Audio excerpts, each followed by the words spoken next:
Okay, hi everyone. So today let's discuss one interesting problem.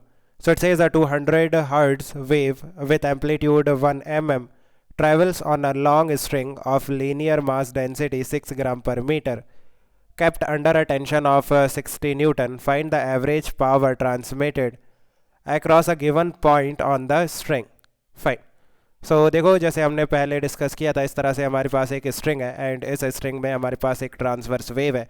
So average power का जो formula है simplest form में that is F into A square into omega into के divided by 2. F क्या है? F is the tension force in the string that is directly given 60 Newton. और क्या given है पहले हम गिवन डेटा लिख लेते हैं. जो फ्रिक्वेंसी है दैट इज 200 हर्ट्स. जो एम्पलीट्यूड है that is 10 raise to the power -3 metre. And जो लीनियर मास डेंसिटी है mu that is 6 gram. So it will be 6 into 10 raise to the power -3 kilogram per metre. Right, fine.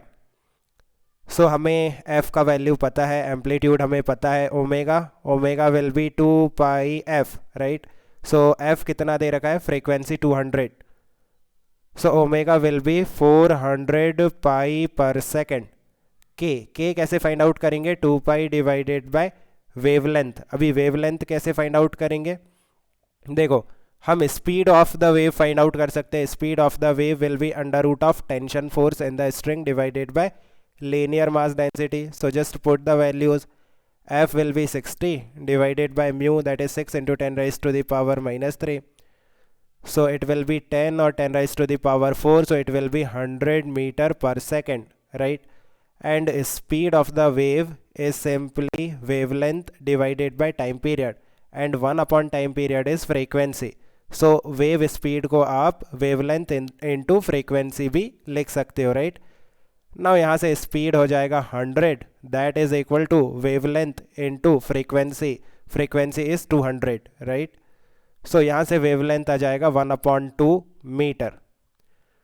सो के का value कितना आ जाएगा? 2 pi divided bye 1/2 that is simply 4 पाई पर metre. Right, ये के हो गया, ये ओमेगा हो गया, ये एफ हो गया और ये एम्पलीट्यूड हो गया. Just put the values in this formula. So average power will be F that is 60 into A square 10 raised to the power -6 into omega that is 400 pi into K that is 4 pi divided by 2.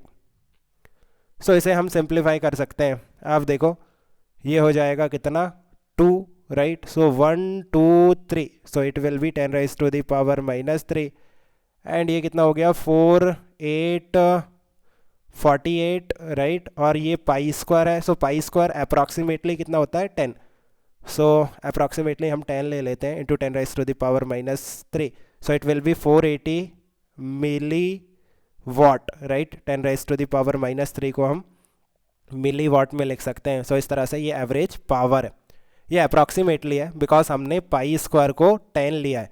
Actually pi square is lesser than 10. So actual value will be lesser than 480 470 के करीब कुछ आएगा. एक बार check कर लेना. अभी check करते हैं. Find the total energy associated with the wave in a 2 metre long portion of the string. Okay, so कितना लेंथ हमें दे रखा है? 2 मीटर के लेंथ में कितना एनर्जी स्टोर होगा? So energy is simply power into time.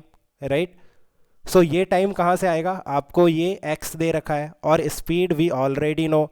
जो स्पीड है वेव का दैट इज 100 मीटर पर सेकेंड. सो कितना टाइम लगेगा पावर को इतना डिस्टेंस ट्रेवल करने में? That is distance upon speed. So it will be 2/100 that is 0.02 second. So power will be 470. Right, 470 into time that is 0.02. So this will be in energy क्या में आएगी? This will be in milli joule. Right, because ये milli what में था. सो ये value आप calculate कर लेना. So I think you have understood now. Let me know if you still have any confusion. We can discuss further. Okay guys, keep working hard. Best of luck. Bye.